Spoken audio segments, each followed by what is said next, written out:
आइए अब एक्सरसाइज 5.2 का क्वेश्चन नंबर 11 सॉल्व करते हैं। और ये क्वेश्चन कुछ इस तरह से है, which term of the AP 3, 15, 27, 39 will be 132 more than its 54th term. बहुत ही इंटरेस्टिंग क्वेश्चन है। आइए इस क्वेश्चन को सॉल्व करते हैं। सबसे पहले हम मान लेते हैं कि late A be the first term and D be the common difference of the given AP।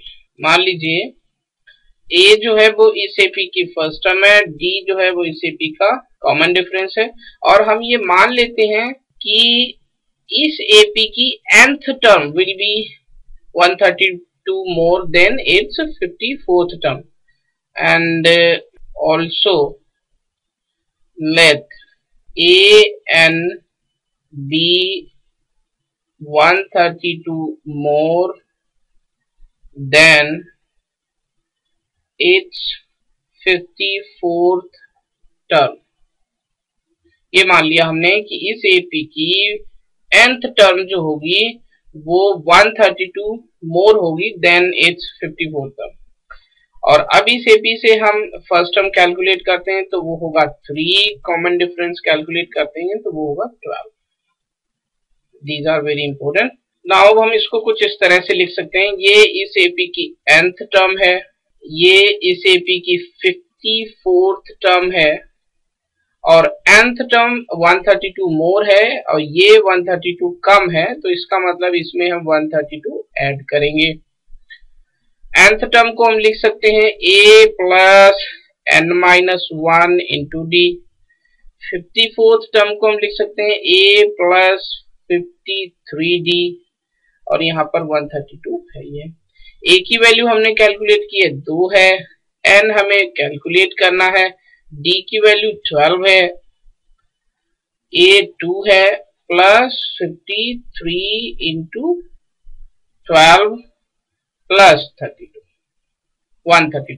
अब इस 2 से ये 2 हम कैंसिल कर सकते हैं। 12 को जब n से मल्टीप्लाई करेंगे तो 12n होगा, माइनस 12 होगा, और 12 से 53 को मल्टीप्लाई करेंगे ये होगा 663, और इसमें 132 ऐड करेंगे ये होगा 768। 12 इसमें ऐड होगा तो ये होगा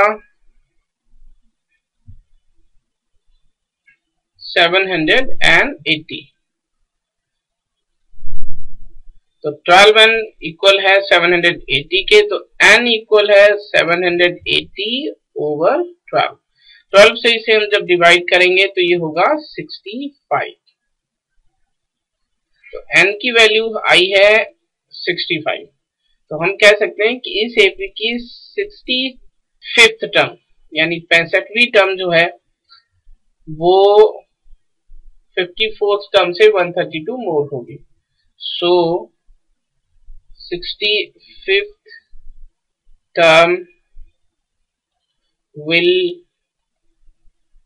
be 132 more than its 54th term. So this is the solution of the question. Thank you.